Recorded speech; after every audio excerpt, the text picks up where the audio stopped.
Good morning, folks. Welcome back. Thursday, April 7th. Yeah. Yes, April 7th. So today we are continuing into ecology. The last 2 days we talked about food chains and how energy transfers through an ecosystem. Today, what we're going to do is we're going to start May, yes, May. Everyone in the chat is correcting me. Shh. Today, what we're going to do is we're going to start looking at food webs and how food webs work. Because, as we saw yesterday watching the game Ark Survival Evolved, you might have seen that things like the raptor we were trying to study was attacking and eating a lot of different sources of food, which means that a single food chain, just A to B to C to D, isn't going to be accurate. So, for our today, and let's see. There we go. All right, so here is our folder for today. And if you take a look in here, we're going to go over the food web. Now, before we go much further, in the eco packet, it says, remember, this is not a graded assignment. I've had people send the eco packet to me. Don't send me it yet. We're going to work bit by bit to complete the whole thing, and then I'll take a copy of the whole thing. But I'm not like grading this piecemeal bit by bit as we do it. Today, you're going to be able to complete another several pages of it. Should be very quick, very easy, just like the last one. The big one today will be our food web lab that you see down here at the bottom, and I'll go over that more once we talk about food webs themselves. So, here we go. A food web is an improved version of a food chain because what it does is it accounts for all the organisms in the environment, not just the three or four that made up a food chain. So now it's going to take into account predators that eat multiple different animals. It will count herbivores are plant eaters that eat multiple different plants. It will account for a lot more of those things. So remember, the food chain is a nice idea. It shows us, remember, what do these arrows mean? Each arrow means the energy. So the grass's energy goes into the grasshopper's energy into the bluebird's into the snake to owl, and then of course you usually won't see this as part of the food chain diagram. But it is always assumed that then you're going to have decomposers kind of off to the side. That creates the full cycle. So as things die, as they produce waste, as they leave bodies behind, the decomposers will break those down, recycling it back so that the producers have the nutrients that they need to keep going. But where are all the other animals in this ecosystem? If you go into a northeastern field or forest, you are not going to find only grass, only grasshoppers, bluebirds, snakes, owls, and mushrooms. You're going to find lots of other stuff in there, not just these. So there's all sorts of things that should be included for a good diagram of an ecosystem. Now, this is a much more accurate food web for an area similar to here. This is not for our environment, but a lot of it still holds true. This is generally a bit away from us, out towards the west some. And you can see here, now what we're doing is there's this huge network of intercrossing lines. Each line still means the same thing. It means energy. So the energy from the mule deer goes into the coyote. But now, because they crisscross with other energy lines, we call it a food web because it looks kind of like a spider web, how all these different lines and stuff crisscross and move over one another. Now, here's a whole mess of terms, and we're going to need these to move on and really start to dive into food webs. Many of them you should already be familiar with. So, In the middle here, most of you are probably familiar with the term carnivore, herbivore, and omnivore. If not, carnivores eat meat, herbivores eat plants, omnivores eat both. But not as many people are familiar with these middle terms here, autotroph and heterotroph. Now, the easiest way to remember them is that anything that's a producer is an autotroph. These two terms are interchangeable with one another. So, producers are autotrophs. Why? Because they make their own food, they produce their own food. And auto means self. An automobile is a self driving car. Something that's automatic is a self running machine. An autotroph is a self feeder.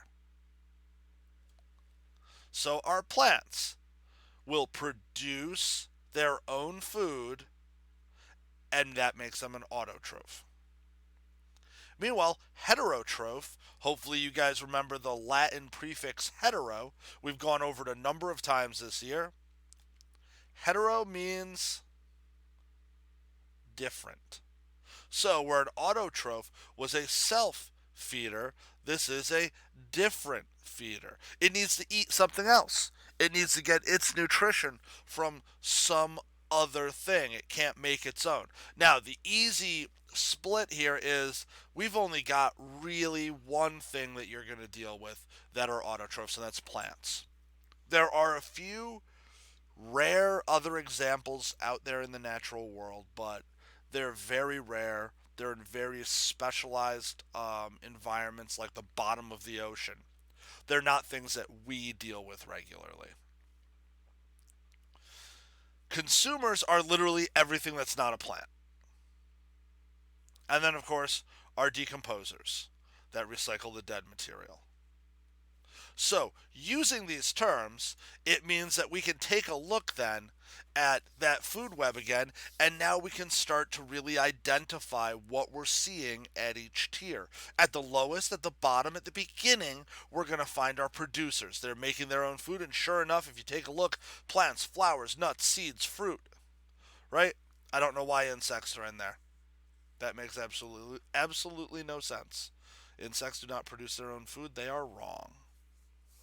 Then, the next tier up, we have consumers. Now, everything we see here, the pika, the red breasted nuthatch, the Pacific tree frog, the checker spot, the squirrel, the deer, all of those are herbivores. They all eat plants. So they are at the lowest tier of consumers.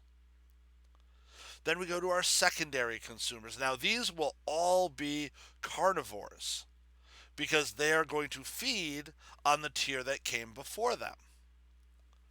Like you can see something like the raven eats quite a range of different foods. I want to be clear here, when they say a raven eats a squirrel, they don't mean that ravens are like actively going after adult squirrels and trying to kill and eat them. More likely that they go after the young. You know, find a squirrel's nest. Oh, mommy and daddy aren't there. Well, then the babies make a appealing meal for ravens. Hopefully not for us. And then we go all the way up to our tertiary consumers. Whatever's at the top is going to be our top predator. And what a top predator means is there's nothing beyond this. There's nothing that eats these. These are the top of the food chain. They are the top of their game. They don't have to worry about being eaten, they just have to worry about getting enough food. And as we saw from the energy diagrams yesterday, that can be a legitimate concern. Now, I counted up every single arrow in here, and there's 36 of them.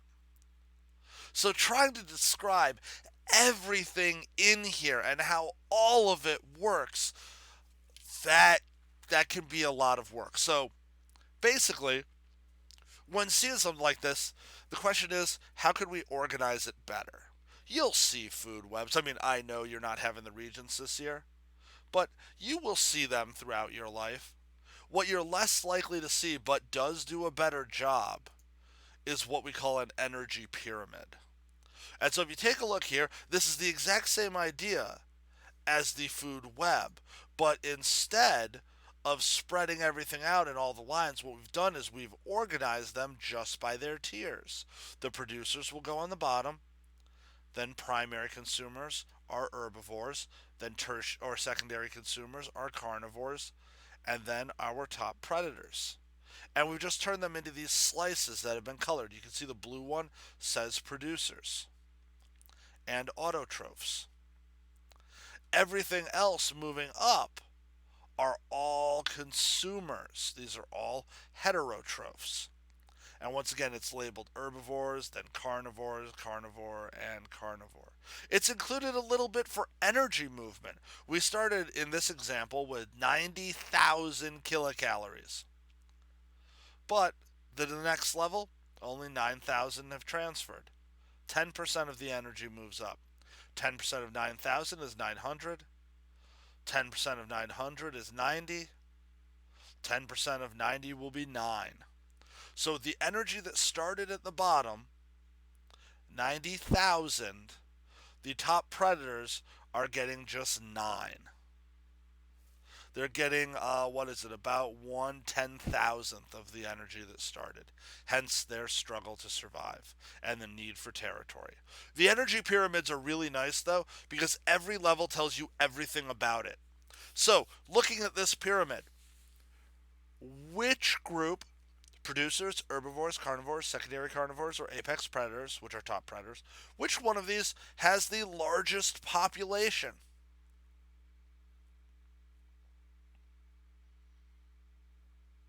Which one of these has the largest amount of energy available to it? Well, the answer to both of those is the biggest slice. The bottom, the producers, they're bigger than all the other ones above them. They have more. As we move up, the layers get smaller and smaller because they get less energy. Therefore, there are fewer of them. Therefore, they make up a smaller portion of their ecosystem. So the nice thing about an energy pyramid is you don't have to worry about all of those interconnected lines. You just have to worry, where do things slot in? Are they plants that go at the bottom, something that eats the plants just above it, something that eats the herbivores above that, something that eats other carnivores above that, or are they the top of that food chain, the safe top predator? This is that energy rule that only 10% of it is going to move on. The other 90% just gets lost as heat. Just poof, gone. And once again, I decided to get this one because it's a really nice, clear image that you guys could follow all the way up, just to kind of review. Now, we also do need to talk about trophic level, but all a trophic level is a different feeding level, a different color coded slice of this energy pyramid.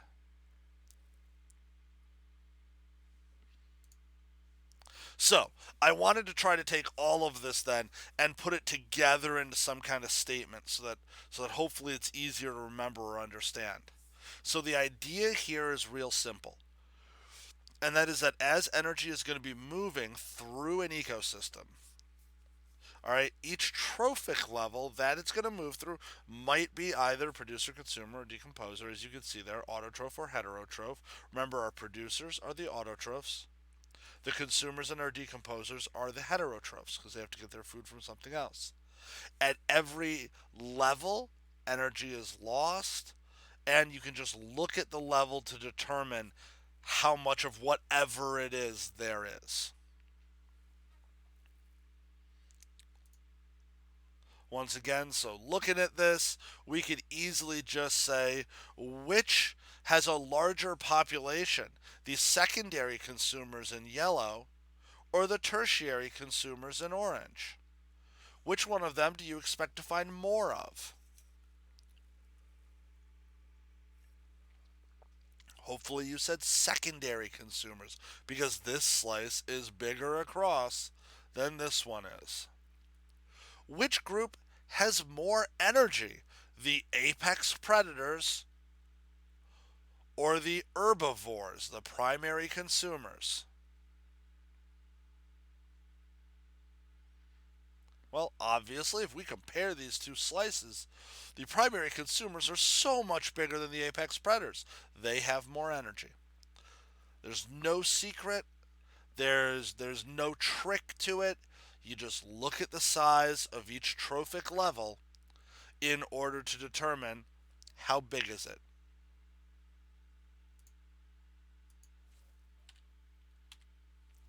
And that's it. That's going to be it for our food webs. They're simple, they're pretty darn easy, but let me show you what I'm going to be asking you guys to work on today. I like the answers that I'm seeing over there. So for today, if you go into Schoology, that was the food web PowerPoint that we just did. Then we're going to have our Eco Packet worksheets. Yesterday I said that you'd be able to work up to page 8, which only had like a page or two to actually work on. Today, or sorry, 6. Today we could start at page 7, which is a food web. Some questions on it, very simple. All of these should be one word answers. Down here is just a food chain quiz. Just A, B, C, or D, continues on. It's still pretty straightforward. Then we've got a matching one. Find these terms, find them over here. And if you need help with any of them, believe it or not, you can go back to this and take a look. It has all of those terms and everything set up here. Energy pyramids are very useful. And then we will stop right here, I think. Yeah, no reason to move on just yet. So once you get to this matching, no problem. All right. Now let's talk about the lab. Because the Food Web Lab is a big one, not big as you may think, but it takes up a lot of space. So, what I want everybody to do is you are going to make your own food web to the best of your ability. If you take a look on the second page, I have 30 different animals and plants here, autotrophs and heterotrophs. You're only going to pick 15. Any 15. Whichever 15 you know best. And then you're going to do your best to kind of make, now this is an important part, an energy pyramid with them. All right? I don't want you to make an actual food web, just organize them into the levels of an energy pyramid. And then there's two questions. If you need to, but oh, sorry, three questions. By all means, look up what they do, what they eat, what eats them. You can find all that information available. But with only 15, I think it's going to be pretty easy for you to look at them and go, well, does it is it a plant first? If it is, it goes to the bottom. Does it eat plants? If it does, it goes in the next layer up. Does it eat the herbivores? If it does, it goes in the next level above that. And then finally at the top, does anything eat it? If the answer is no, nothing in nature will hunt it, then it goes at the top. Now, this is all the work that I'm actually assigning you guys basically until Monday. When I see you tomorrow, all I've got for you is a quick quizzes. It's assigned now, it's live now, so if you want to, you can get it done early. And it will be live until I think 10 o'clock in the morning on Saturday. So it's just practice. Go through. Can you answer those questions correctly? And I've also opened it up so that you can take the quiz as many times as you like. So if you don't do well the first time, try it again. Until you get a good enough grade, you feel secure enough with these terms, with the ideas, with how the basics of ecology work. Because when I see you on Monday, we're going to start getting into the fun stuff. Symbiosis, which is really cool, but also pretty creepy. And we're going to spend a bit of time there. All right, folks, I hope this helps. As always, try to get the labs to me as soon as you can. Know that our IPR, the 5 week point is coming up on the 15th in literally a week and a day. So, if you can get stuff in before then, your grade will look better when we send it home for that. Yes, already. I know. Freaking crazy. So, ladies and gentlemen, other than that, you'll have no additional work tomorrow other than to take a quick, like, 10-minute quizzes. I'll be here in case anybody has any questions, in case you want me to go over anything or explain anything. And otherwise, I'll see you on Monday.